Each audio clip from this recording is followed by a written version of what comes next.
Shalom shalom bakunzi ba Jerusalem Expedia, ndabaramukije mu izina ry'umwami wacu Yesu Kristo. Kaze cyane kuri rwa rubuga rwacu ariko rwanyungurukana bumenyi mu nyigisho agakiza, muri ya ntumbero yo kubohora abantu benshi baboshwe na wa mugwanizi satani mu izina rya Yesu Kristo. Reka tubanze twiragize Imana, tuvuge dusenge, dushire iki gikorwa mu maboko y'Imana. Data mwiza, mu izina rya Yesu Kristo, ndagushima muri iki gitondo ciza utwongeye cyo kubaho, gitondo c'imigisha, gitondo c'imihezagiro, gitondo utwemereye kugira ngo tube turi bazima, tuvuge ijambo ryawe kandi rishike kure. Mwami, turagushimiye yuko iri jambo ririko rigenda rihindura, ririko rigenda ryubaka imitima, risanasana ivyasambutse, rimenyekanisha ibitari bwamenyekanywe byari bikiri mu mpisho.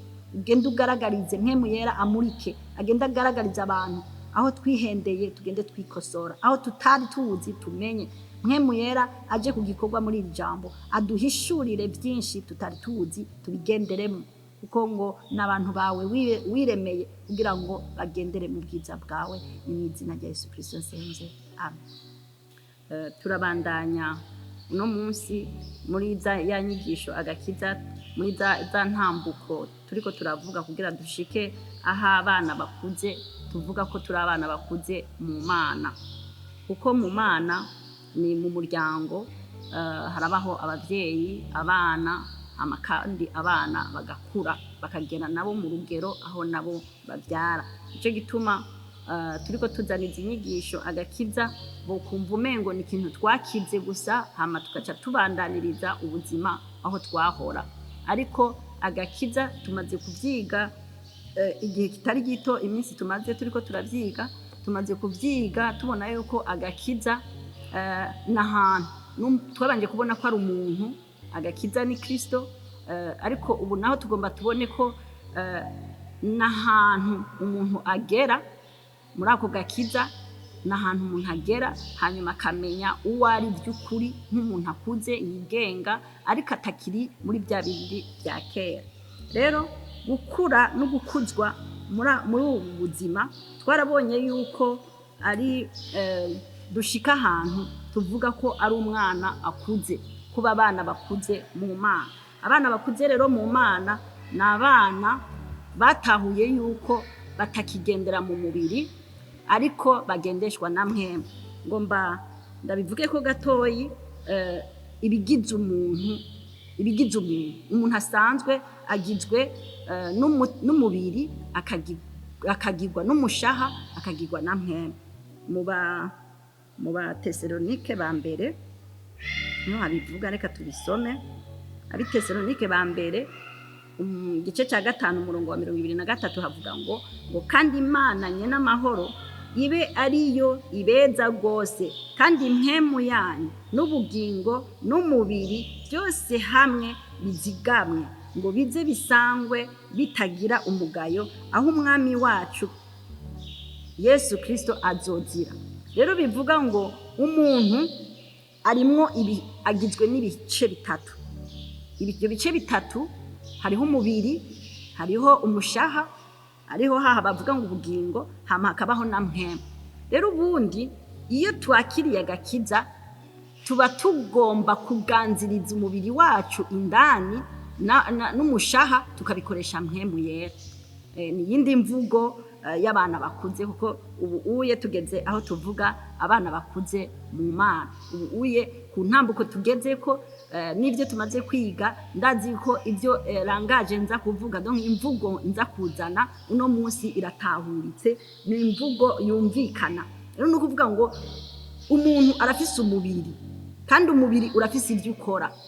Turafise na mpemu nayo ni nk'agasaho, ni nk'ahantu indani muri twebwe hakira ama information yose, hakira ibintu byose biduca ku ruhande, ibica mu byiyumviro, ibica mu byo tubonesha amaso, byo twumvisha amatwi, ibyo dukora ko n'amaboko naho dutambukira, byose ayo ma information yose aza kwisantraliza ahantu, aza muri twebwe ahantu hitwa mu mushaha.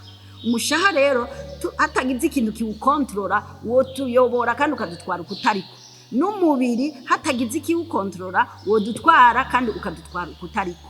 Rero abana bakuze, iyo tuvuze abana bakuze rero nabarezwe muri ako gakiza, bakakira Kristo, bakakira mpwemu yera, hama bakaca bamenya ingene babitambukirako, ariko mpwemu yera ni wacaza rero kuganza umubiri n'umushaha, ni wacaza kutuyobora ingene tubigenderamwo mu mubiri, igakontorora umubiri, ikongera igakontorora na mpwemu, kugira ngo umwami wacu Yesu Kristo hazozira ntazasange harimo umugayo, ko bavuga muri iri jambo havuga ryo mu Bitesalonike. Ni Paulo yereka arabwira Abitesalonike, ababwira ati kandi Imana nyene amahoro ibe ariyo ibeza rwose. Nuvuga ngo mu mubiri turezwa, no mu mushaha tukezwa, ngo kandi mpwemu yanyu n'ubugingo.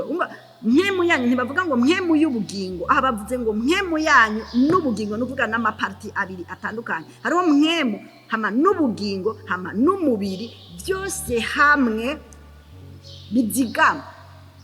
Nta na kimwe batubwiye ko hari na kimwe kizovamo, byose bizigamwe. Nuvuga byose birindwe, byose biyobogwe, byose bigendere ku murongo umwe, bikorakoranire hamwe, bikore umuntu akuze azimana ingene. Nuvuga ngo muri mwemu ibikorwa byose niho bikoregwa, ariko dukoresha ndabisubiramo kugira ndakanonosore, bikoreshwa imwemu akorera ku byiyumviro byacu, agakorera no mu mubiri wacu. Ibyiyumviro byacu aribyo biri mu mushaha wacu, ibintu byose, information zose ziri mu mushaha n'ibindi byose biri ku mubiri, byose turabifatanya, hama mwemu ikacibiganza, ikabiha orientation, akaba ariho tuca dukoreshwa iby'ijuru, kuko twaravuze ngo turabana b'Imana. Abana b'Imana nuvuga ngo abakora iby'Imana ikora. Rero abana b'Imana rero bakuze, twaravuze la fois passée yuko nabazi gukabta, nabazi gucakira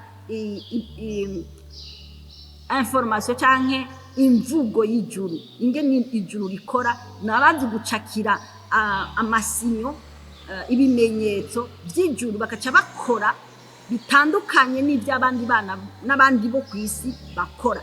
Ariko si ukuvuga yuko bajya bamaze gushika hariya hejuru aribo bana b'Imana gusa, oya, hari nabajya bakiri bato nabo nyene n'abana b'Imana, ariko ikibatandukanya ni ingene tubigendamo, ni ingene tubikora. Rero Paulo niwe atwigisha cyane. Reka turabe aho yabwiye abikorinto nabo, ababwira abana bakuze n'abana batoyi ingene tubatandukanya, kuko iyo turiko turavuga ngo abana bakuze, abana nabo kavuga abana bakiri bato, umuntu arashobora kuyoberwa ingene abatandukanya. Ashobora kuvuga ati none ko nakiriye Gakiza, je ndi muri kategori yi, ndi umwana akuze cyangwa ndi umwana mutoya. Ariko twarabivuze la fois passée ingene agenda arigaragaza, ariko hariho abantu badashobora kuca babibona, kuko arashobora gukora bijyanye, arashobora gukora bijyanye umwana akuze ashobora gukora, kandi akiri uruyoya, muga abikoreye hehe, ariko abikorera mu buryo bw'umubiri, ariko abikorera mu buryo bw'umubiri, ariko akaca bigaragaza ku muntu atazi kubipima, yo kwibaza ko ariko akora byiza, kuko hari abantu bakora ibintu byiza abantu bakabashima, ariko bariko bakoreshwa n'ibigumbagumba bifatiye mu mushaha be n'umubiri, bakabikora bakabona biratotse byiza, bakaca batangura kuvuga ngo ni umwana akuze, ariko atarakura. Aha hantu ndashaka ko umuntu wese ahamenya, akamenya kumenya umwana akuze n'uyu. Paulo yarabivuze nawe nyene, uri kurabisoma utinjiye cyane mu mpemu ntibigutomokera neza, ariko bifatanije nuko ijambo riri ku gikorwa kandi rikoreshwa na mpemu, nizera neza yuko Imana ifatanya n'ijambo ryayo kugira ngo ishitse ibintu byose kugira tubitahure. Abikorinto ba mbere igice cya 3 umurongo wa 5 ni ubivuga neza, ariko reka mpere hejuru.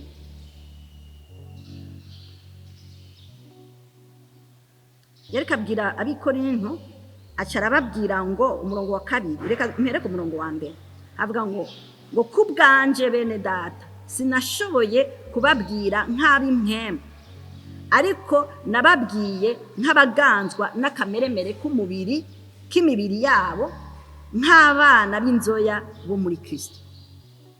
Paulo yarazi kubipima yarashitse mu bikorinto bari barivye ijambo, bari barakiriye agakiza, ariko arabigisha. Agarutse aramenya ngo aba bantu nubwo bakiriye Kristo, nubwo ndiko ndabigisha izi nyigisho, ntibarahagera, baracara abana banyweshwa amata. Yababwiye ngo kubwanje rero nukuvuga ngo wewe ingene ariko arababona ingene bariko barakora, ingene bariko baravyitwaramo, si kubera ijambo batarimenye, si kubera Kristo batamwakiriye, ariko ukuntu bariko barabitwara, ukuntu bariko baravyitwaramo, yarabonye aravuga ati mwebwe sinshobora kubashira muri kategori y'abantu bakuze, muracara inzoya. Nabwira ngo kubwanje bene data sinashoboye kubabwira nk'abimwe. Bivuga ko abimwe mu barafise ingene babwirwa, abana batoyi barafise ingene babwirwa, barafise n'ivyo bagaburirwa. Abimwe n'abana bakunze barafise ingene bagaburirwa. Ngo ariko ngo nababwiye nk'abaganzwa n'akameremere k'imibiri yabo, nk'abana b'inzoya bo muri Kristo Yesu. Iki ni kibanjije kutwereka yuko abana bashobora kuba wabagaburiye witwa ngo uriko urabakuza, mugo ukagera ahantu wari wibaza ko bakuze, ariko ugasanga ntibarakura n'ubundi bivanye n'ingene babitwara mu mubiri. Kuko umwana akuze numaze kumenya kugendera muri mpwemu 100%, umubiri awuganzisha mpwemu, n'umushaha wiwe awuganzisha mpwemu. Nuvuga ngo ni mpwemu ibiri ku gikorwa, ntabakiriwe, ni mpwemu ibiri kirakora muri we. Yaramaze kwimatanya n'Imana gushika naho atagikora nk'umuntu, ariko akora nka mpwemu. Umurongo wa 2 uvuga ngo nabaramije amata, sinabagaburiye ibyo kurya bigumye. Aha ukumva umengo hari intete n'ibijumbu, sinzi ingene twobivuga. Avuze ngo ibyo kurya bigumye, tuja twiyoriyanta mu mfungurwa dufungura ibyo kurya bigumye tudashobora guha abana, kuko abana bakiri bato barabafyondera, babaha ubuyi. Ariko no mu Mana rero finalement hariho abana bakinyweshwa ubuyi, abakinyweshwa amata, n'abataragaburirwa ibyo kurya bigumye nubwo barya ibyo kurya.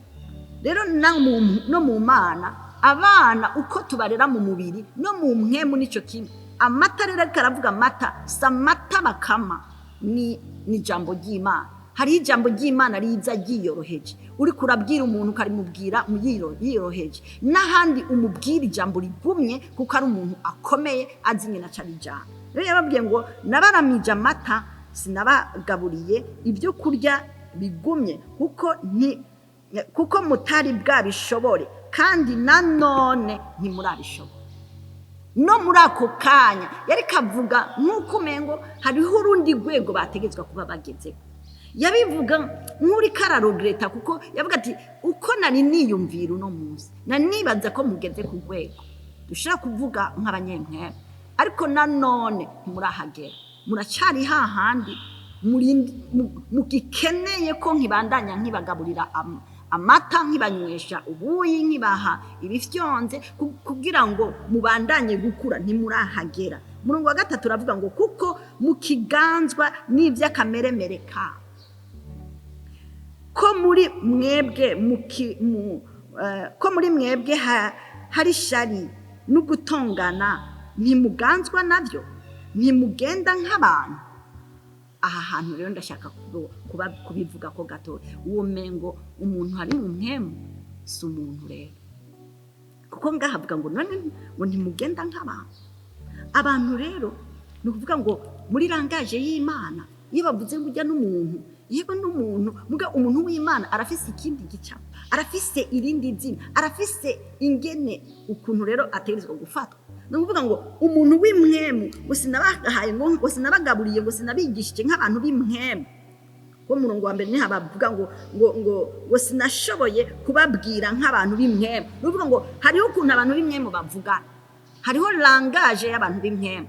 Rero aha niho ngomba nshike ko tutegerezwa kumenya ko abantu b'imwemu barafise langage yabo. abantu b'imwemu barafise ingene basenga, hari izindi ndimi bavugiramo, hariho iyindi ntambuko batambukiramo, hari ivyiyumviro bindi biyumviriramo, ntibaba bakiri babandi. Nuvuga ngo aha rero niho ngomba nshike ko umuntu w'imwemu twarabonye ingene agenda ko yimatanya na Kristo, akamenya ko arafise Kristo, arafise mwemu, akacamenya ingene abigenderamo, akamenya specialite yiwe, twarabibonye la fois passée. Ariko ubu rero ngomba nshika ahantu dutegerezwa kumenya ngene tubwirana abantu b'imwemu, ingene tuvuga. Abantu bazi ko ntegerezwa kujya kuraba pastere ansengere, ntegerezwa kujya mu byumba by'amasengesho bansengere, bamvugishwe ko menya ic'Imana imvugako. Ubundi kumenya ic'Imana kuvuga ko ntuvyumvira hanze, narabivuze, ibintu by'Imana byose bibera indani muri wewe. Ukira ahantu rero utarumva wewe nyene gushaka kuvyibwira, umenye ivy'Imana ivuga ku bugingo bwawe, umenye n'ivy'Imana ivuga ku bugingo bw'abandi, ubukiri umwana anyweshwa amata, ubukire inzoya. Nabaramije amata, sinabagaburiye ibyo kurya bigumye, kuko mutari bwabishobore kandi nanone mutarabishobora. Nuvuga ngo yarazi ko abo b'Ikorinto aracabigisha kugira ngo bashike ahantu bitwa abanyamwemu. Umurongo wa 3 ngo kuko mukiganzwa n'ivy'akameremere ka. Abaganzwa n'akameremere rero turazi yuko arabo mu mubiri. Rero abakira abana mu Gakiza muri bya bice bitatu bigize umuntu, umubiri, umushaha na mwemu, baracari mu mubiri cyane. Abana bo mu Gakiza n'abantu bakiri mu mubiri gose. Abantu bakiri mu mubiri gose rero nibi yavuze ngo Paulo yavuze ngo baganzwa ngo kuko mukiganzwa n'ivy'akameremere kanyu, ngo ko muri mwebwe hari shari n'imitongano ntimuganzwa nabyo. Nukuvuga ngo turacaganzwa na bya bindi tubona, kuko twavuze ko umwana akuze ntabacumviriza ibiva hanze, ntabakiraba ibyo bavuze abandi, yumviriza ico mwemu amukominika, hanyuma akacaca ariko akorerako, kuko nico kiganje ubuzima bwiwe, akaca bari casokorora hanze. Rero tukiri ahantu rero tugishavura, tugitongana, tukirira inzara, tucumva bisumirana ingwara iraje, tucumva bisumirana kubera amajambo bakubwiye bikaca bisumirana gushika naho wumva waje kugwana, aho uracara ahantu ukiri uruyoya rwo kunyweshwa amata, kandi uracagenda nk'umuntu, uracara umuntu. Ngo umuntu umwe, umurongo wa 4, umuntu umwe ngo kwavuga ati jeho nduwa Paulo, uwundi ati jeho nduwa Apolo, ni muri abantu se?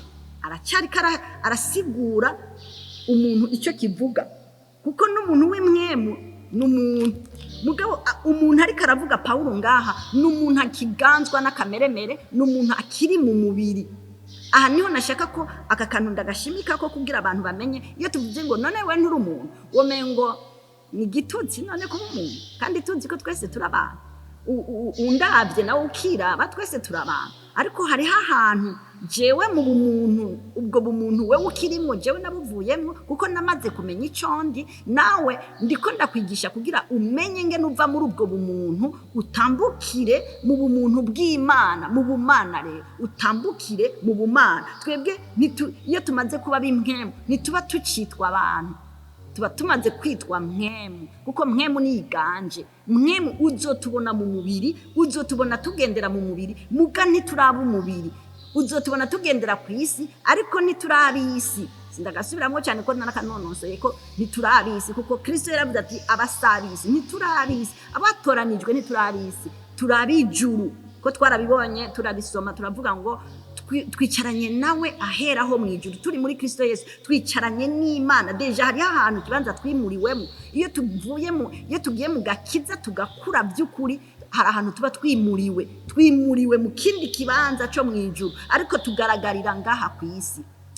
Iyo turi muri Kristo Yesu rero namwe mu akaganza, nukuvuga ngo twebwe narabivuze ko tumanura iby'ijuru tukaza kubikorera hasi, ariko none si kubimanura noneho kwa kundi kwega ikintu, ni twebwe tugaragaza iby'ijuru, nitwe tuba turiko turagaragarira mu ijuru, kuko tugaragarira mu isi zibiri, turi mu ijuru, isi imwe mu y'Imana mu ijuru, tukongera tukagaragarira mu biboneka n'amaso ngaha ku isi. Ariko ibyo nkora nivyerekana Imana, ibyo mvuga nivyerekana ijuru. Niho rero abantu b'imwemu bategerezwa kuba bahagaze. Ni babandi batagishavura kubera amajambo bumvise, ni babandi batakija kugwana kubera yumvise ibigumbagumba, ni babandi batagipfaho bavugiye naho woba no vuga mugakoma amashi. Ndumva ko aho hantu ako kantu siko mu buryo bw'imwemu siko abisi bokoma amashi, mugabo mwijuru nabo hari ikintu nkoze kitarico. Ni kuvuga ngo ndimatanije n'Imana gushika naho ntakiraba ibiri kwisi, nkorera ku masinyare y'ijuru, nkaca menya muri uwo mwanya nyene we uri kurambona ndi mu kibanza cyo, kubera mwemu niho andungi anyoboye, ndi mu mwanya wo, kuko niho mwemu ariko arabivuga, ndiko mvugana n'abantu bo, kuko abo bantu n'ibimana yazanye. Nuvuga ngo hari ibintu bica biba précis, n'ibintu tugerako tukagera muri precision. Aha rero ndaza kuvuga ingero zo kugendera muri mwemu. Izo ni ingero zo kugendera muri mwemu, nazo ziranga abana b'Imana bakuze. Izi ni ingero, izo ngero nazo sizindi, ni kugendera mu kwizera, no kugendera mu kuri, no kugendera mu rukundo. N'ibintu bitatu. Iyo maze kuba wizera ibitaboneka, d'abord iyo tuvuga ngo turizera, twizera ibitaboneka, tukizera ko bizoboneka.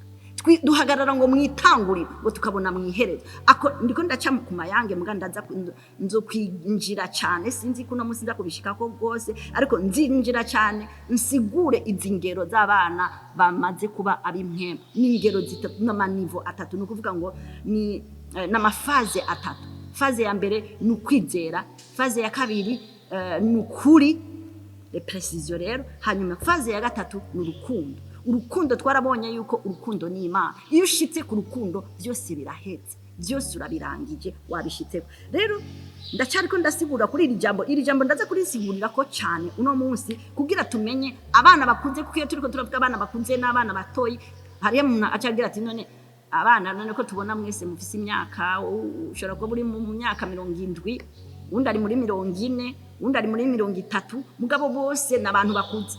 Uri kuva kuri 25 kuduga, abari muri 18 munsi n'abana tudaha ama responsabilité manini, ariko kuduga hejuru n'abantu bakuze mugana nabo nyene ku ngero.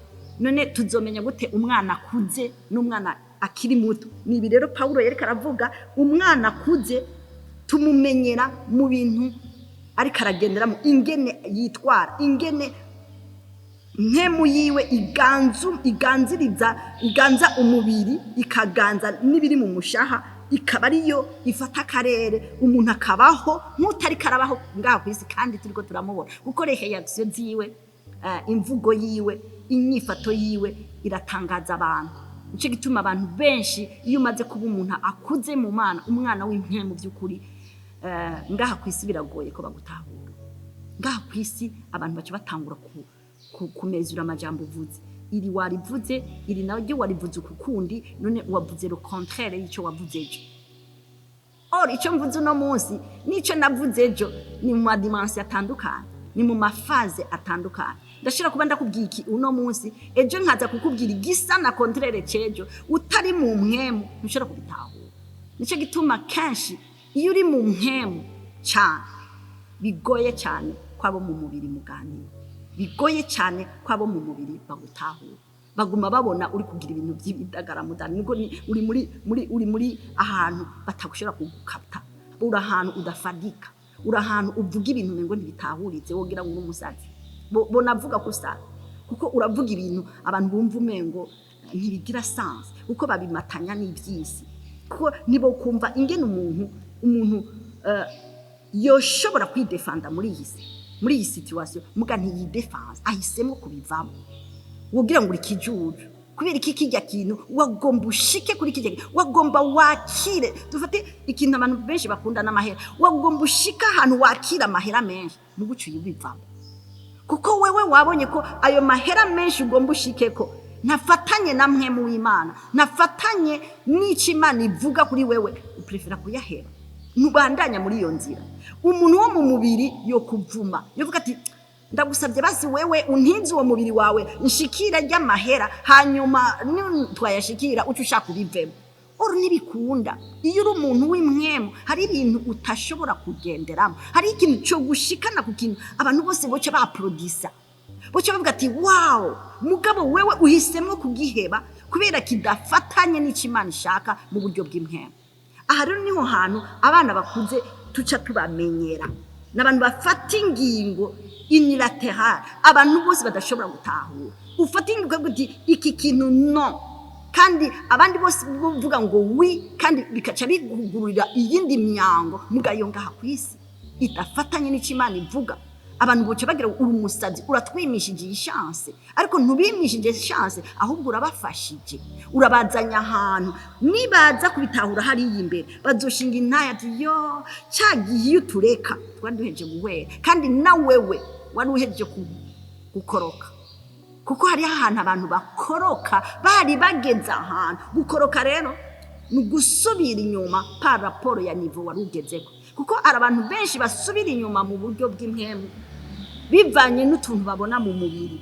Naha rero Paulo yavuga ati none nimukira abantu, nimukigenda nk'abantu, muri abantu muracashavu, muracifuza, uracarabisha amaso ukabona ubutunzi nibujya buboneka mu maso. Ubutunzi si bujya buboneka mu maso, ariko nabwo burashira kugaragara.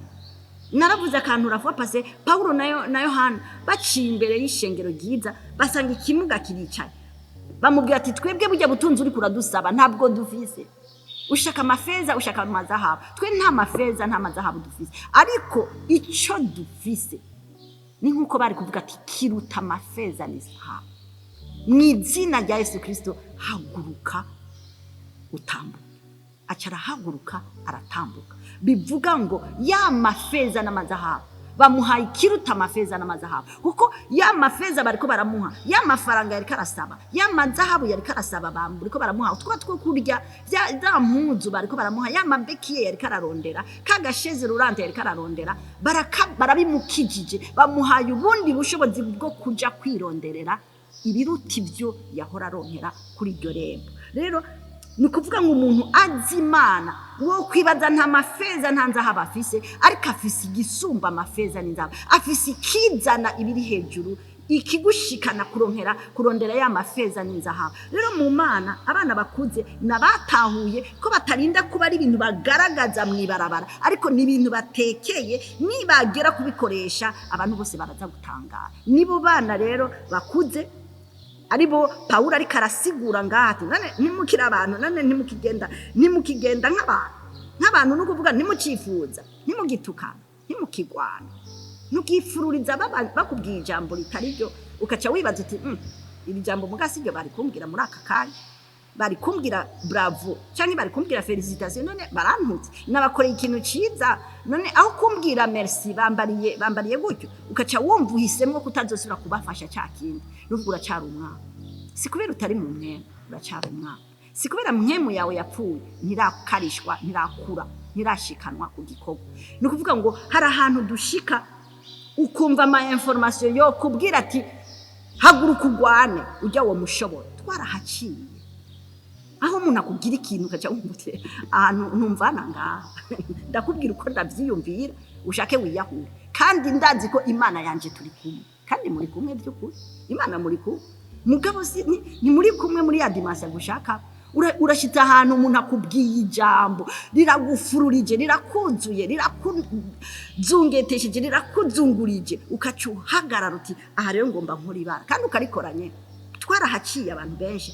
Umwana wese wo mu Mana ntushobora gushika muri urwo rugenzo utabanje gucaho hantu. Aho hantu turahaca. Niho Paulo yavuga ati none ati nabugingo n'ubu ntimurabishobora, muga yarazi ko hariho umunsi bazobishobora.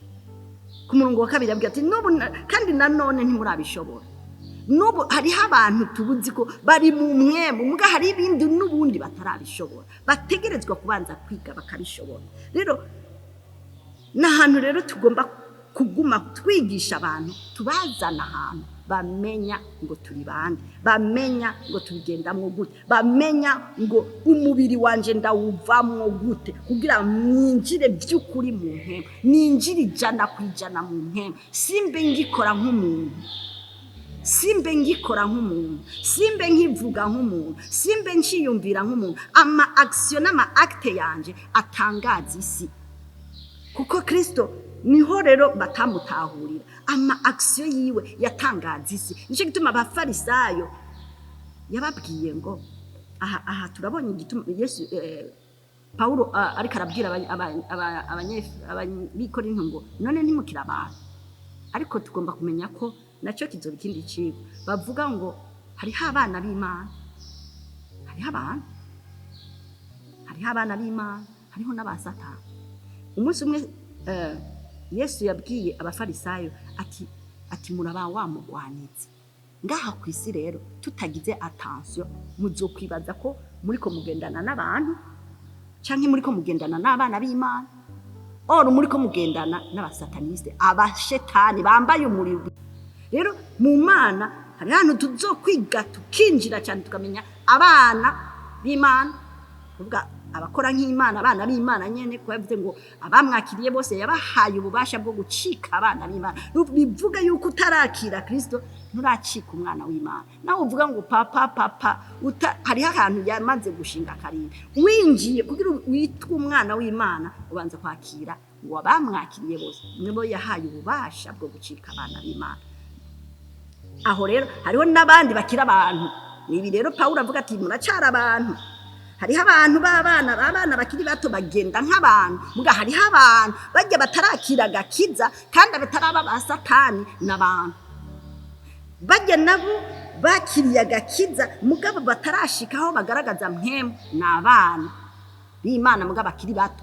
Hama hakacabaho rero ari mpemu imaze kwigaragaza by'ukuri bahinduka Imana, nibo bana b'Imana bakuze. Rero aha ku isi turiko turagenda hari ibintu byinshi abantu b'Imana. Aha kuri ino si hagaragara ibintu byinshi. Iyi si bwa mbere hoho tubanze tumenye ngo ni ya Satani, umwami waho ni Satani. Rero abatari mu Mana naba wa mugwanizi, nibo Yesu yavuga ati none mwebwe muraba wa mugwanizi, muraba Satani kuko mumeze nka so. Mumeze nka so, nukuvuga ngo iyi si rafise ni wa mugwanizi ati mumeze nka so. Hama hakacabaho rero Paulo nawe ariko aravuga ati murabantu uko murashaka kwimatanya n'abantu, muravuga ngo muraba Paulo muraba Apolo, uvuga ngo mwebwe muriko mwimatanya natwebwe tuboneka, ariko ubundi ni mwari mwimatanya natwe. Twebwe twari tuje guteragira no kuvomera, ariko ukuza n'Imana, ukuza no kuvuga ngo ugabura agashikanaho twitwa abimwemu ni Imana ibikora. Si twebwe, si Apolo, si pasteur naka, si apotre naka, si profete naka. Ni Imana igukuza ikaguha rwego rw'imwemu. Ni ndani rero muri wewe, si umuntu wo hanze akuzanira. Aha hepfo ku umurongo wa 5 bavuga ngo none Apolo ni iki kandi Paulo ni iki. Umurongo wa 4 mbanze ndawusubiremo ngo umuntu umwe kwavuga ati jeho ndi wa Paulo, uwundi ati jeho ndi wa Apolo, ni muri abantu se. Na rero yerekana presida ko turaciyitirira abantu, doni turangeraho twiyitirira Imana, tuciyitirira ngo nduwo kwa pasteur naka, nduwo kwa profete naka, nduwo kwa Mariko, nifatanya n'intara, nduwo mvuki Muramvya, mvuki Ibururi, mvuka mu Rwanda, mvuka Iburaya. Turacimatanije n'ivyisi, turacimatanije n'ivya Satani, turacimatanije n'ivyo hasi. Ndeke kuvuga Satani kuko hari abari hasi mugabo bataraba Satani, kuko ba Satani baranzwe. Aho Yesu yavuga ati mwebwe muraba wa mugwanizi musa naso n'ivyo mukora n'ivyaso. Nuvuga ngo rero ngaha ku isi hari aba Satani, hari abana b'abakandida bazoza ku Mana, ariko hari aba Satani naho wogiriki badashobora kuvamwo ngo bagende mu Mana. Iki kintu abantu bategereje kubimenya. Hari ibintu byo gusengera n'ibitari byo gusengera. Hari abantu bavutse ara ba Satani, nushaka usenge gute, nushaka umuzane gute, nushaka ukora amafungo atagiranye nangana, nushobora kumukura kwa Satani. Yaramaze ni Satani nyene, nuvuga ngo ni incarnation ya Satani. Donc nushobora kumuhindura ngo bikunde. Ariko abakandida bajya Paulo avuga ngo nabantu bakira abakandida, nabantu bigishoboka kuhindura ukabazana mu Mana. Aha rero turiko turagenda ngaha ku isi, muzoze muragira attention. Hari abantu naho wogira ahantu udashaka kumuzana ku Mana, shaka we kandi uri mu buryo bw'imwemu, uwo babwira uti ujya muntu mushake mu mwihorera, ujya n'uwa Satani. ni kimenyetso, ni satani yenye, ni nkuko twebwe ab'Imana ari Kristo nyine nigendera, nabo ni satani yigendera. Abo rero ntibikunda ko tubasengera, ntibikunda ko tubahindura, ntibishoboka. Ariko bajya Paulo akivuga ngo muri abantu bakimatanya n'abantu, bakimatanya na turiya, bagishavura mugabo bagishavura gusa, bakifisa utuntu na turiya bakigenderamo, bajya ntacyo bitwaye. Abo turashobora kubazana mu Gakiza. Abo n'abantu bakira bakandida bo mu Mana. Ibi rero ni ibintu byose abantu badashobora batiga batabwirwa, ariko twategetswe kuba ahantu tubibwirwa. Twategetswe kuba ahantu mw'ishengero, nico gikorwa twategetswe gukora cyo kumenyesha abantu ingene bitwara, bakamenya aho bageze.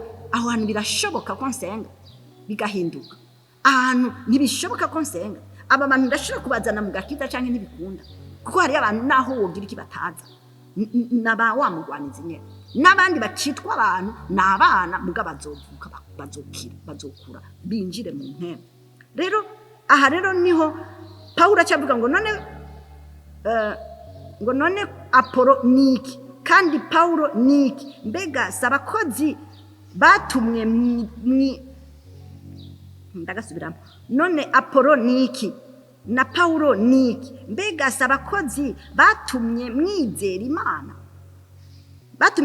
Imana nk'uko Imana yahaye umuntu wese. Nuvuga ngo abantu b'Imana, abakozi b'Imana, Paulo, Apolo, ababishop, abapasiteri kanaka, amakategori yose, n'abantu bashizweho kugira abantu bizera Imana, n'abantu Imana yazanye kugira babacikira inzira, bacinzira abantu bacemwo, hanyuma bamenye Imana, baduge bagere ku rwego rwo kwitwa abana b'Imana bakunze abantu bamwe, abantu bakorana n'ijuru by'ukuri, abantu bagaragaza Imana by'ukuri, babikoreshwa babishikanwa ko nabande n'aba Paulo n'aba Petero n'aba abatumwa, abantu bose twashizweho nk'abakozi b'Imana, nukugira tuzana abantu tutume bizera Imana, hama bashika ahantu bakoreshwa byari, si ukugira batwizere twebwe, si ukugira ngo dukoreshwe udukorwa tw'Imana abantu bakoma amashi bamenye ngo barahise bageze hariya. Oya,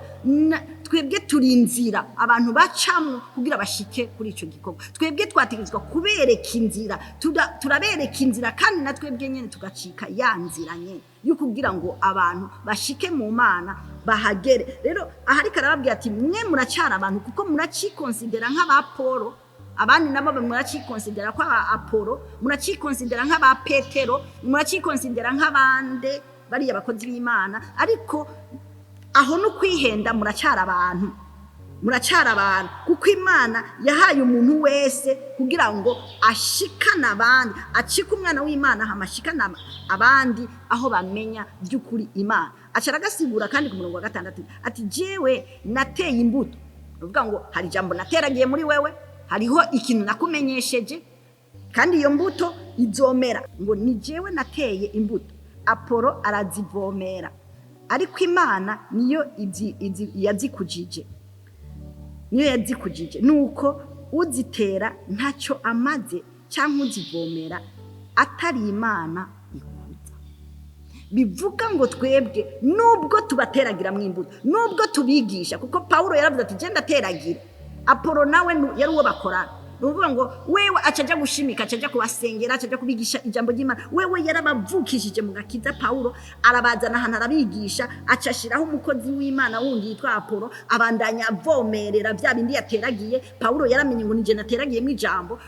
Apolo nawe acavuga ati amubiha igikorwa cyo kugenda ati genda uvomerere, genda wigishe, genda basengere, genda bagumizemwo mu ijambo, bagumemwo bakure. Ariko ukuza ninde? Ni Kristo biciye muri mwemu yera indani. Uko tubasengera, uko tubigisha ijambo, turiko turateragira, turiko turakuza, ariko umeza ni Kristo, ni Imana rero niyidutuma ibyo byose tubishikako, tukagera ahantu tumenya ngo turabana bakuze bamenya n'ingene baca babigenderamo. Umwana akuze rero nka kujya twavyize, twari twavuze ngo n'umuntu azi gukabuta, n'umuntu azi ingene abimatako, ariko si kumatako gusa, nukumenya n'ingene ucubihana abandi. Aha Paulo yaramenya ati jewe narahawe nanje ngomba ntanga, acaja kwigisha aramenya ko ashiraho n'abavomerera ariko akamenya ngo mwemu yera muri twebwe mwemu yera twanyweshejwe niwe uko tugaburira umuntu muri we akagenda arumva ijambo asenga asubira niho rero bica bishika ahantu umuntu acika impwemu imwe n'Imana akacaba wa wundi Imana icishaka ko aba rero ngaha izi ngero tuzoziga n'ingero zitatu faze ya mbere ni ukwizera icyo ijambo ry'Imana ritubwira ni ukwizera icyo wakiriye ni ukwizera hanyuma umaze kwizera ukaca ubishira bigendera mu kuri kwa kuri nako kukaca kudushikana mu rukundo tuzogenda turiga kamwe ariko uno munsi ngomba nshimike kuri iki kintu cyo guteragira cyane Paulo iri jambo ryankoze ko cyane nico gituma nshaka ko tumenya abantu bamaze kumatana na Kristo ingene bagenda ingene bategerezwa kwikomporta kuko ngaha ku isi twikomporta uko tari dutegerezwa kumenyereza mpemu yacu utarayimenyereza ngene igenda nabivuze ariko nuno munsi numvise nusubiramo gushimika ingene tumenyereza mpemu yacu nakavuze gatoyi urashobora kugera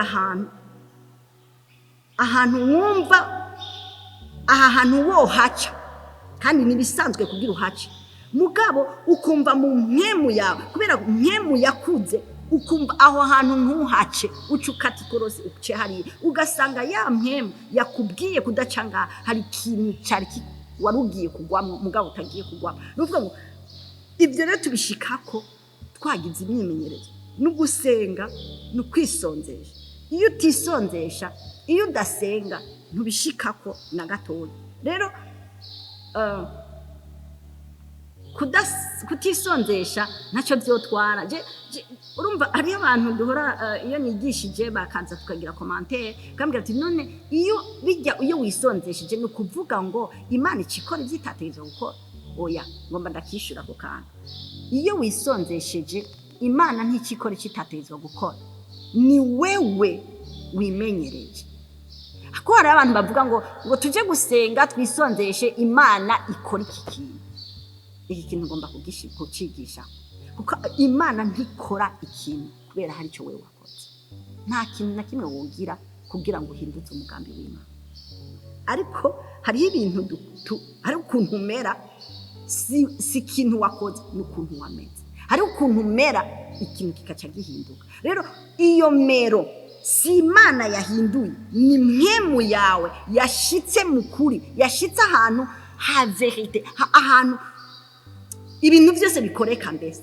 ahantu ibintu byose bimuritse aho rero ibintu bica biba ukaca wibaza ngo ni ya masengesho ni ya mafungo ni rya jambo navuze wa munsi ni kubera natuye gutya naravuze ngo Mana ngo nutakora iki ngo nzoca ndabivamo ngo hanyuma nzamona Imana irabikoze bijya sibyo ni ingene ni kintu ahantu bugeze gusa ajya amajambo wavuze Imana ntiyakonsidera ikonsidera ingene uhaga ikonsidera ingene umeze mbese si n'Imana mbese yaje no kubikora ni wewe witumbereje aho ibyo bintu biri ni wewe muri kwa kumenya kwawe mu kugenda hari gihe rero kagwako atari kubera warubizi ari kubera ni chance wagize uragiye uca wisanga aho hantu niho bikoreka aho hantu niho bironkeka ukazibona urabironse byose ukaca wibaza ngo ni ya masengesho nasenga mu gitondo oya ni kibanza cyo wagiyemo mu mwanya wo mu gihe cyo ukaca uhura n'abantu bo aho bica bikoreka ni orientation ya mwema ni mwema ya coriance chaha hantu uca uhura n'abantu bo mu mwanya wo ukaca uronka na cyakindi nyene warushaka si amasengesho wasenga kuko amasengesho dusenga ngomba ndakubwira icamaze amasengesho dusenga n'ijambo dusoma nabijya byose twatura nibikomeza nibidukuza tukaba babandi Paulo yereka aravuga ati none nimukira abantu none nimukira inzoya ati nabugingo nubu ariko hari ahantu yashaka kubashikana aho rero agomba kubashikana niho bya bindi bica bikoreka tukaca twibaza ngo namasengesho hagiye tuvuze ngo tuje gusenga iki kintu gikoreke sibyo tuje gusenga tumere ukuntu bya bintu bikoreka twebwe tumere ukuntu gushika naho ivyo bintu bikoreka Imana ishimwe cyane aha rero n'ahantu n'akantu kari complex ariko abantu bategetswe kumenya sinsenga sinisondesha ngo Imana ikizana umukate ikiza wisha imvura. N'ahantu ni kibanza ntumberamwo mu mwanya wo mu kibanza cyo mu gihe cyo ibintu bikaca bigenda neza. Aho rero ndahatumbereje n'ahantu ntumbereje urushinge niyo abari ikode yo muri hajya bijya biri kofre buguruza amakese babikamo ibintu bikomakomeye, hariho udushinge utumbereza nyuma tumaze gutumbera umwango ukiyugurura.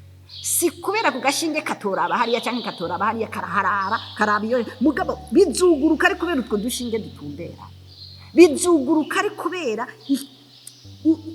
ugiye mu murongo wa cyakindi ingene gikoreka. Sinzi ko ndiko ndabivuga byumvikana neza, ariko ndashaka ko umuntu wese amenya ko amafungo yawe amasengesho yawe samasengesho ahindura icyo Imana yavuze cyangwa ikora, n'amasengesho yo kugira ngo umere hanyuma witumbereze ku murongo w'icyo Imana ishaka gukora iki gikora. Imana ishimwe cyane. Aha rero tuca tugenda tukaca dushaka kubwira abantu ingene babipratika n'ingene babibaho. Ni hahandi rero abakorosayi inguma ndabisubiramo igice cya 3 havuga ngo turondere ibyo hejuru ntiturondere ibiri hasi, kuko ibiri hejuru nivyo bidutuma turondere ngo none rero ngo asangwa mwarazuranywe na Kristo murondere ibiri hejuru. Iyo Kristo ari abyagiye iburyo bw'Imana. Kristo rero kutwigisha kumera nkawe, kuko nitwamera nkawe nitwamera by'ukuri nk'Imana ubidushoboza nawe ni Mpemu Yera. Mpemu Yera rero amaze kubidushoboza byose tuca tubishobora tukabikora mu bwiza bw'Imana, tumaza kwiranja tukira. Rero n'ahantu Mpemu yawe iriko irakora mu mwanya wo mu kibanza cyo, kandi ukabikora kenshi, kwimenyereza ukwezi kumwe 2 3 ukazubona urahageze n'ibihe ucushikamwe. Ibyo bihumaze kubishikamo nubu kivuga nk'abantu, nubu ciyumvira nk'abantu, nubu kireyagisa nk'abantu. Umuntu ni wa wundi ari nk'ikintu bamuteye cyayumva nawe yoja gutera, ariko wewe ikintu kigushikiye umenya kuco ukorera muri bya vyamwa bya Mpemu. N'ahantu dushika tukamenyereza Mpemu kubaho bijya vyamwa bya Mpemu. Nuvuga ngo urimenyereza kwihangana, urimenyereza kugira urukundo, urimenyereza ibi vyamwa bya Mpemu biri mu Bagalatiya 5:20 duhereye kuri 16 imbere havuga ngo ndavuga nti mugendeshwe na Mpemu niho mutazoshitsa iby'akameremere kanyu kifuza. Iby'akameremere rero kacu twifuza nibyo ni bya bigumbagumba, ni bya bindi byo mu mubiri. Ni bimwe Paulo yavuga ngo akameremere, none mukigendera mu kameremere, none nimukira abantu, none mugishavura, ntimucidoga, none nimukira abantu. Ibyo rero nivyo tugomba kuvamo. Mu kubivamo rero tubigenza gute? Dukorana na Mpemu. Ngo ndavuga nti mugendeshwe na Mpemu. Mpemu tugera ahantu tuyiha akaryo. Muri ako karyo rero nari kwirwa ndarya ntacyo bitwaye simfunge, ariko nifunze mpaye akaryo keza Mpemu yo kwiyantrena kutabaho umubiri wanje, kutabaho n'indya, kutabeshwaho n'indya. Nari kuja kwa muganga ntacyo bitwaye kuja kwa muganga, nukuri sikosa, si icaha kuja kwa muganga, nibisanzwe ko n'ibintu Imana byose yareba. Ariko ndashobora kutaja kwa muganga kugira makaryo Mpemu kumenyereza umubiri wanje kutabeshwaho n'imiti. Naho nshaka ko dushikana entraînement Mpemu, umubiri wacu tugakoresha Mpemu ikamenyereza umubiri, aho dutegeka Mpemu nakoreshejwe n'ama information y'ibiriko birabaho. Novuga ngo turazi ko umusonguraje direct nca ntangura kwiyumvira ikinini bijanye, umutwuraje paracetamol nca ntangura kumenya itumbereye nciro n'uruhande ya pharmacy nkivura, ntazi nuko origine y'uwo mutwe ari umutwe usanzwe cyangwa ari kindi cyawe. Muga icambere mbanza kwiyumvira paracetamol irihe, abantu benshi turivura kumva munda uraribwa ukaca wibaza ngo ni inzoka ver intestino ukibaza ngo ni inzoka naho ntuzi kishora kuba kiriko kiravugira turakunda kwivura abantu ukaca uja kwa muganga gutora umuti ntaco bitwaye uwo muti wo ufata ariko niyo ijambo ry'Imana rivuga ngo mu mishishagu yiwe twakiza ingwara none tuzomenya gute ko twakiza ingwara ko ingwara ntizizovaho Imana ntiyaje gukuraho ingwara kwisi zizokwama ahubwo nashasha imigera mishasha ya Amerika iravuka tukaza tu covid ziraje ibikiriraje ibintu bitagira mvura batashobora no kuronkera umuti ubwo nyene none tuzomenya gute yuko imibiri yacu ishobora kuresista kuri izo ngwara tutigeze duha akaryo keza umubiri wacu kuresista ku mutwe kuresista kuribwa kuresista kumusonga ukumva urikomeje nyene ukavuga uti jewe mu mishishagu yawe nakiza ingwara ukanka uja kwa muganga ukaca utangura kwantrena mwemuye nuvuga ngo mwemuyera turayishira ku gikorwa ikantrena umubiri wacu gushika naho ikorera kuri wa musonga ikorera kuri ya migraine wa mutwe ikorera kuri bya bicurane nka gufata umuti nkategeka mwemforma umubiri wanje mwemigakorera kuri uwo mubiri wanje ikantrena umubiri kubaho nakoresheje imiti nakaryo keza duha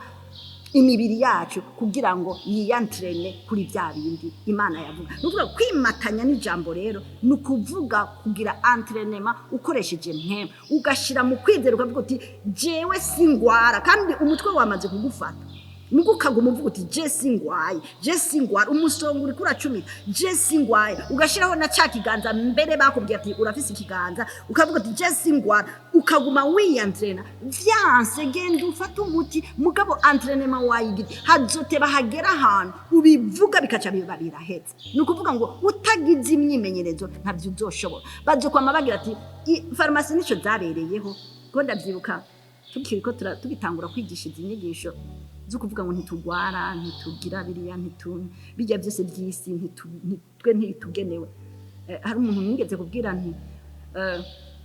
ntitugwara reka twantrene imibiri yacu kutagwara kuko ubundi twaremewe kutagwara twebwe turaganjirije mu imibiri yacu si ingwara ntiyakira ingwara acambwira ngo none ko nitwaba tutagwara ngo amafarmasi n'amahopito vyagiye kureba logiquement uri kurabyumviriza wokumva ragutsinze wokumva nyene ni normal bashizeho amahopito bashizeho n'amafarmasi n'abaganga barahari kugira batrete ivyo nyene ariko buriya ibyo byose birahari muga ntibigenewe bwa bwoko buzi gukorera mu Mana babana bamwe bahabwa ububasha bwo gucika abana b'Imana bajya basokoze abo ni babandi bakira abantu abakivugwa kwa muganga ni bamwe bakira abantu abo bakigenda bakumva umutwe akaca anywa ikinini ni babandi bakira inzoya zo kunyweshwa amata ni babandi Paulo yereka avuga ati none nimukira abantu none nugishavura none nucumva ingwara umusongo ukacuja kwa muganga none nugishavura ukacugwara nuvuga ngo twatigizwe kuba ahantu twantrene imibiri yacu tugaha karyo keza mwemwe yukwiyegzerisa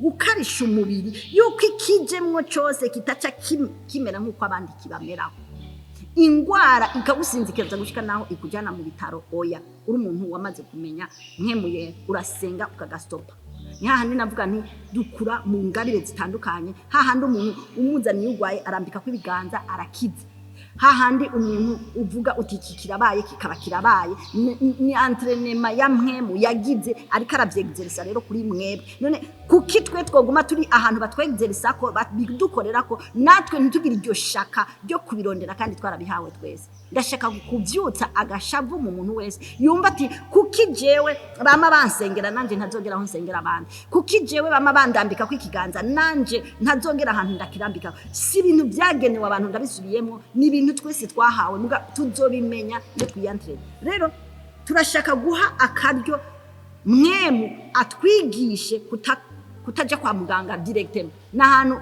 ingwara iraje ukaca usenga ukizera ko wayikize ugahagarara ahantu mukuri wibwira ngo wayikize ushika naho mwemu w'Imana agukonfirma ati byakize ni nako karyo kugusenga kukwifunga wari kuba wariye ntacyo bitwaye nushaka urye ibyo ushaka byose muga wimye akaryo mwemu yo kugira imyimenyerezo imyimenyerezo yo gukora ibidasanzwe, kuko hajya mpemu iyo dusenga tukifunga, Yesu yari kaha akaryo mpemu ko gukora ibyo abandi badakora. Natwe yatubwiye ati nimube musenga mufunge, ati nizi mpemu ntizishobora kuvayo mudasenga mudafunga mutisonzesha. Yarabibabwiye ati hari ibintu mudashobora gushikaho. Natwe rero si kubera tutabishobora, kubera atampemu dufise ntitwayikarihije. Hariho ahantu dushika ukumva wogwana, abantu bagututse ukumva ahantu ntamvana, ukumva uhaye akaryo mpemu kukwimenyereza kutaduza ishavu gushika naho ugwana, gushika naho utukana. Woshavura urumva ko wogera ahantu wo mukubita ingumu, wo mwica, wo ukora shano, wo mwihora. Ariko ni waba warimenyereje guha akaryo mpemu yuko iyo haje ikintu kikuzana mu ishavu, hamwe bagomba winjire mu ishavu ryarindi ryo kwica canke riteye ubwoba, ukaca ugera ahantu uvuga uti je ndashobora kurinda iri shavu, ndashobora kurimira iri shavu, ndashobora kurishira hasi iri shavu, ndashobora kuriganza, ugasanga uhejeje rya shavu atagikigira. Ni kuvuga ngo mpemu wawe azote bagera ahantu ibintu bariko barabikora canke bariko baravuga ibintu urengana nkuko umenga icyo kintu ntacyo numvise, kiye ntikindaba, bije ntibyaje kuri jewe, bije ntibindaba, bije ibivuzwe bitaraba jewe ntibindaba. Nicyo gituma Kristo bariko baramubwira ati wewe uri gukora ibintu byose uri kubikora ku isabato, yavuga bona ati ibyo muriko muravuga je ntibindaba, ibyo bifata mwebwe mukira abantu, je ndi Imana umwanya wari wo wose, igihe icyo ari cyo cyose, ikibanza icyo ari cyo cyose, matanye n'Imana ndakoreshwa kandi ngakora ibyo Imana ishaka. Nta kibanza, nta hantu na hamwe ntagenewe gukorera, nta kintu na kimwe ntagenewe gukora, nta mwanya n'umwe ntagenewe gukora, kuko je umwanya niwe mwami w'imyanya n'ibihe. Nukuvuga ngo ibihe byose arabiganza, imyanya yose arabiganza, ibibanza byose arabiganza. Nukuvuga ngo umwanya wari wose arawuganje n'ikibanza n'igihe. Nukuvuga ngo bikorakoranye aho ahageze hose nibitangaza. Dutegerezwa kwiga gukombina ibyo bintu byose, umwanya, ikibanza, ibihe n'iby'umwanya. Nta hantu namwe rero bashaka kuvuga ngo uyu munsi iki kibanza n'aha hantu ntushobora kuhakorera ibi bintu. Nukuvuga ngo ntiwimatanije n'umwami, umwami mumatanye aho hantu ibyo byose urabikora. Rero dushaka kugera ahantu duha akaryo keza ka entraînement ya mwemwe. Sinshavura kubera banshavuje, sintukana kubera bantutse, simvuga gutya kubera nabo bavuze, sincanca muri iyi nzira kubera bavuze. Ndabikora kubera je matanye n'umwanya, muri uwo mwanya ndategereje guca ngaha hantu ngakora iki kintu, nkavuga ukuntu, nkamera ukuntu, bifatanye na mwemwe, bidafatanye n'ibiri ngaha kwisi. Ariko abantu benshi baracyari inzora, baracyakora nk'abantu, baracyagenda nk'abantu. Ariko umwami wacu araduhamagarira kugenda nk'uko agenda, twimatanye nawe tugende nk'uko agenda. Reka nsome ibi byamwa bya mwemu, twumve ibyo dutegerezwa kwiyantrenamo, hanyuma ubutaha tuzoca twiga amafaze agize izingero zigize impemu, kugira umenye ngene ukorera muri mwemu. Na faze zitatu nazigize: ni kwizera, ni kuri, ni rukundo. Izo tuzoca tuziga ko neza la prochaine. Aha rero mu Bagalatiya igice cya 5 guhera ku murongo wa 16 tugomba turabe ibyo mwemu, ingene mwemu umuntu w'imwemu ngene ategerezwa kumera, n'ibyo adategerezwa kugira, ibyo ategerezwa kugenderamo n'ibyo adategerezwa kugenderamo. Haravuga ngo ndavuga ntimugendeshwe na mwemu, niho mutazoshitsa iby'akameremere kanyu kifuza. Aha muri iyi verse ya mbere itubwira kuva mu buntu tukaja ubumana, kuko abagendeshwa na kameremere ni babandi Paulo yavuga kandi ngo none nimukira abantu. Umurongo wa 17 havuga ngo kuko akameremere kifuza ibyo mwemu yanka, kandi mwemu yifuza iby'akameremere kanka.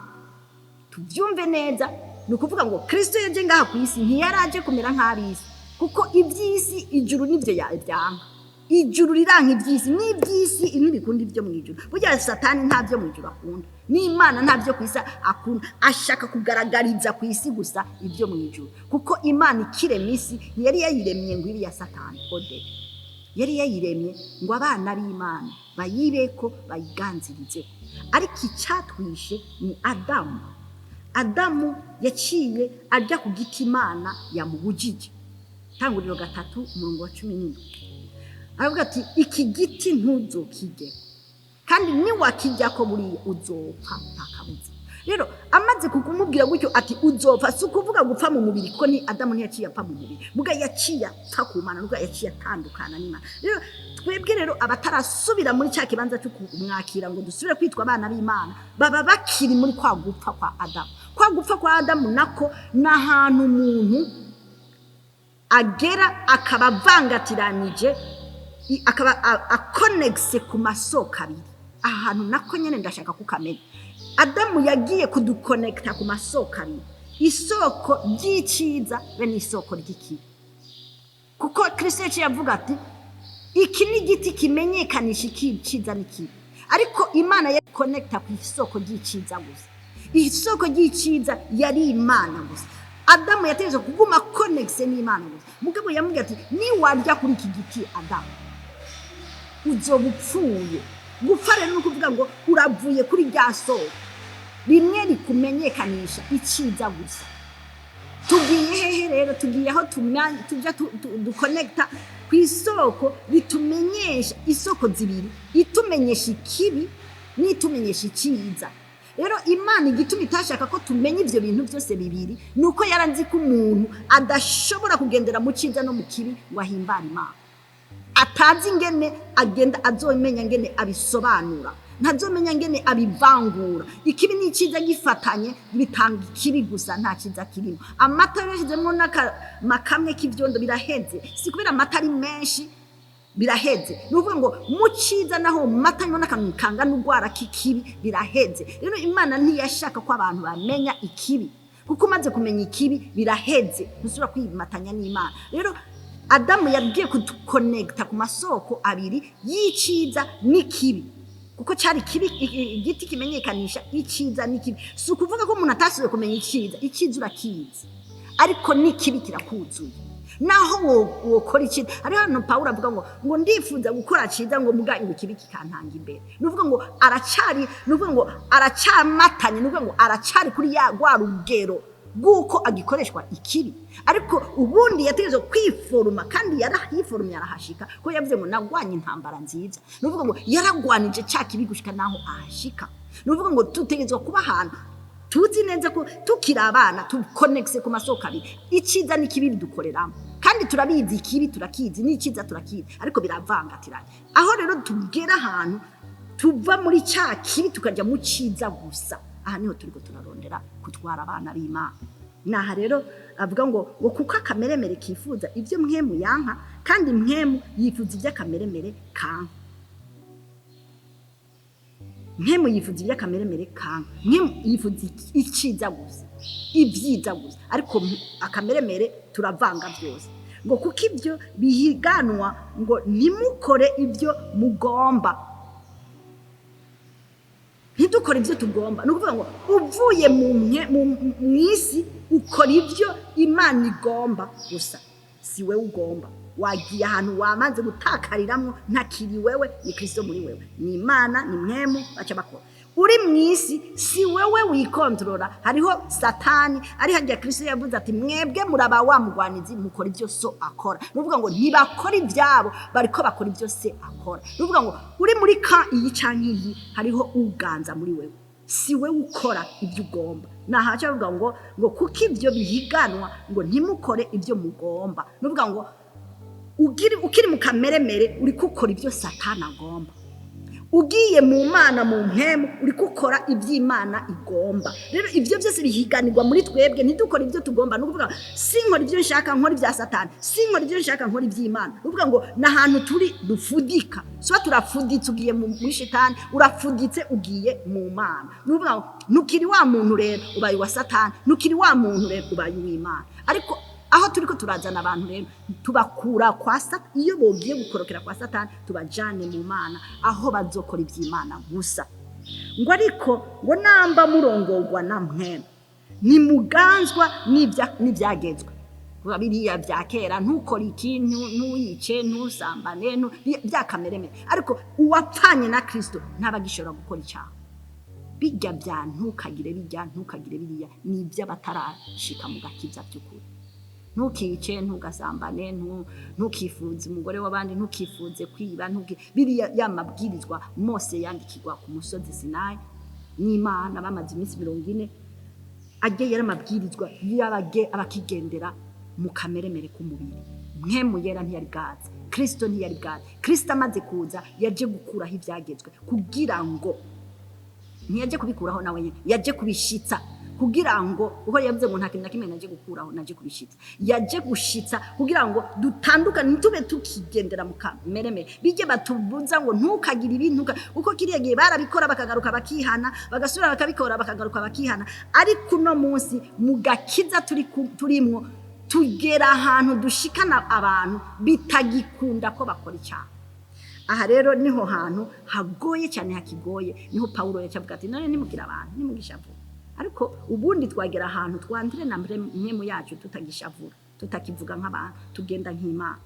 Na hariya acavuga ngo ariko namba murongorwa na mwemu ntimuganzwa n'ibyagezwe, kandi ibikorwa by'akameremere kacu biramenyekana. Ibi rero n'ibikorwa kizira ko umuntu w'Imana adakora nibyo ngomba menya. Nibi ubushakanyi, ubuhumbu, iby'isoni nke, ugusenga ibigirwamana, uburozi, ubwansi, intonganya, ishari, uburake, ikeba, kwitandukanya ibice, igono, kuboregwa, kudandahigwa n'ibindi bene ibyo ndabibaburiye nk'uko nabibaburiye kera, yuko ukora ibisa bityo batazoragwa ubwami bw'Imana. Yesu ariko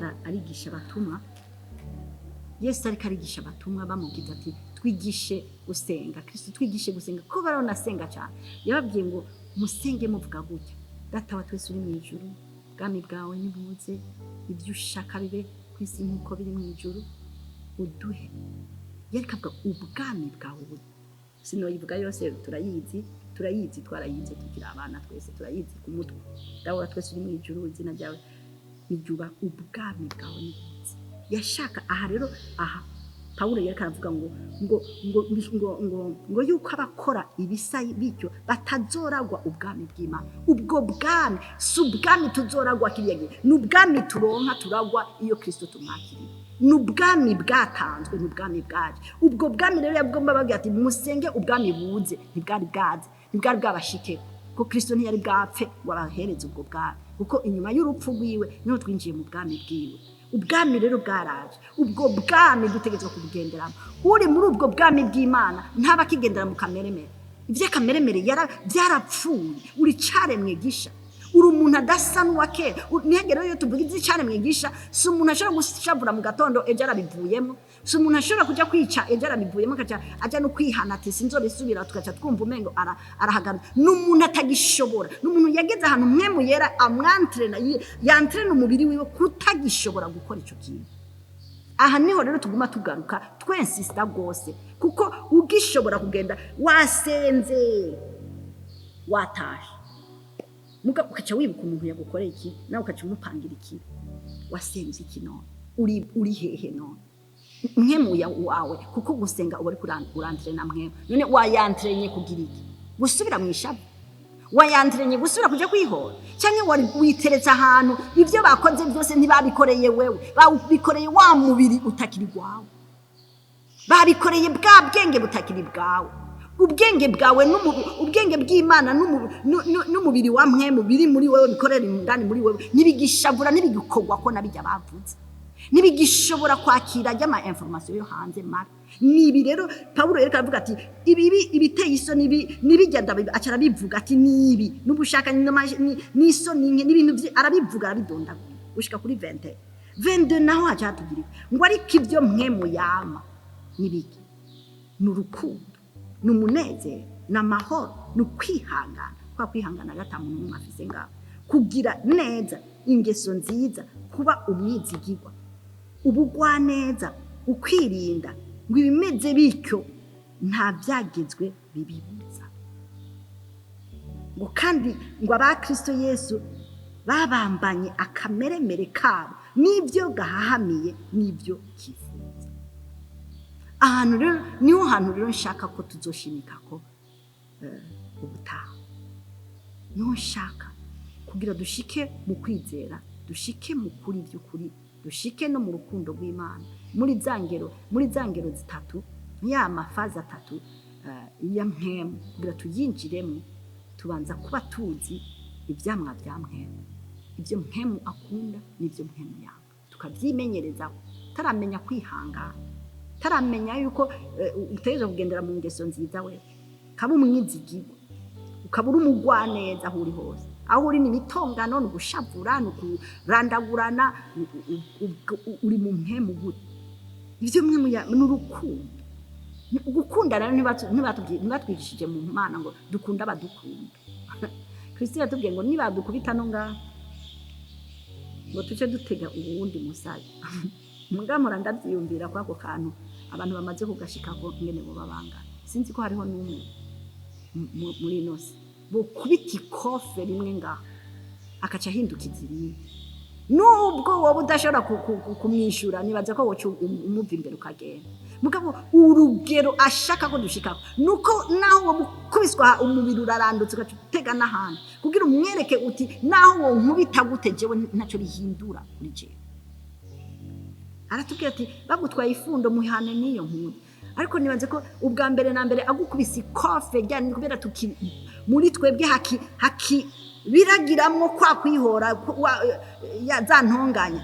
Nibaza ko nawe agukubise muri dimension iyi ucugira dimension fois ijana. Je naza ko wocu mukubita ikofe ryarinda ahubwo yoca n'umusaya wose aja atahira kwa muganga. Ariko ubundi twiga ngo bakubisa aha si ukuvuga ni kofe, iryo kofe nyine uvuga ngo igitutsi kiraje kimwe cy'akamarama, reka nawe uca wishura mugabo kandi ntuco gitwara.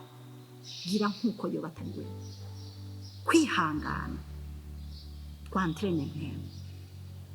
Ibi byose kudakora ibyaha no kwantrena mpemu, ni mpemu twantre tugera ahantu tumenya ngo turi kibumbe, turi icare mwigisha by'ukuri. Mwaraheza cyane, reka tugarukirize ngaha. Tuzoca twiga ku mafaze atatu agize mpemu kugira twige ngene tugendera mu by'ukuri muri mpemu. Nibi byose bizoguma bigaruka twiyigisha ngene ibyamwa bya mpemu, ngene tugendera muri mpemu, ibyo tudakora n'ibyo dukora, uko abantu benshi barabivangatiranya kuko turacacometse ku isoko zibiri, turacavomera mu isoko zibiri, iciza n'ikibi biracadukoraniyemo. Ariko Kristo twaramwakiriye yaje kugarira isoko ry'ikibi, mpemu yera akacaza kudufasha kuduyoborera mu nzira nziza y'ukuri. Ariko ntiturabigera ko tuguma twiyigisha, tukigisha n'abantu kugira ngo babishikeko kandi bizokunda, kuko mpemu yera ari ku gikorwa. Iyo tumuhaye umwanya arabishoboye, kuko nta na kimwe kimunanira. Tumwima umwanya kuko mpemu yera ikintu kiraho kandi ari cyo kintu yakoze kugira ngo aheriberta abantu, ntadufata ku nguvu. Yaba yadufata ku nguvu twakiriye Kristo akaca dufata ku nguvu, twese tuba tumeze neza. Ibintu turiko turavuga ntituba tubivuga. Ariko Kristo yaje kutwigisha kuba mu mubiri tutari mu mubiri, kuganziriza ibintu byose mu mubiri tutariko turexterioriza hanze ububabare bwabyo n'ingene tutandukana nabo mu isi. Ibi byose turabyiga n'ingene mpemu yaje kudufasha kugira tubyige, tuba abantu badasanzwe mu isi. Mwaraheza cyane, reka dusenge twiragiza Imana. Data mwiza, mu izina rya Yesu Kristo ndagushimiye kandi ndakunenaza kubw'urukundo rwawe. Aka nakanya keza kukugira twigishanye ibyo twatahuye, ibyo waje gukora bitamenye benshi, ariko ababimenye twagira ubuntu kugira natwe tuvyigisha abandi. Reka Mwami Imana, imitima y'abantu irikira byakira ibigenderemo, kandi mpemu uhoraho, mpemu wawe agende ashitse iri jambo mu mitima ya benshi inyotewe, imitima yaboshwe ibuhoke, imitima yafashwe mpiri ibuhoke, kugira ngo tugire iminyago myinshi, kuko watubwiye mu ijambo ryawe ngo bazokwaka nk'inyenyeri abazoshikana benshi ukugororoka kwawe. Natwe turashaka kuzokwaka nk'inyenyeri igihe tuzoba turi mu bahiriwe inyuma y'ibi bikorwa byo kw'isi. Urakoze Mwami Imana, twizeye tudakekeranya yuko iri jambo ririko rirakora kuri benshi kandi rizoshikana benshi kukumenya ukuri kubashikanye kukwidegembya mu izina rya Yesu Kristo nsenze. Amen.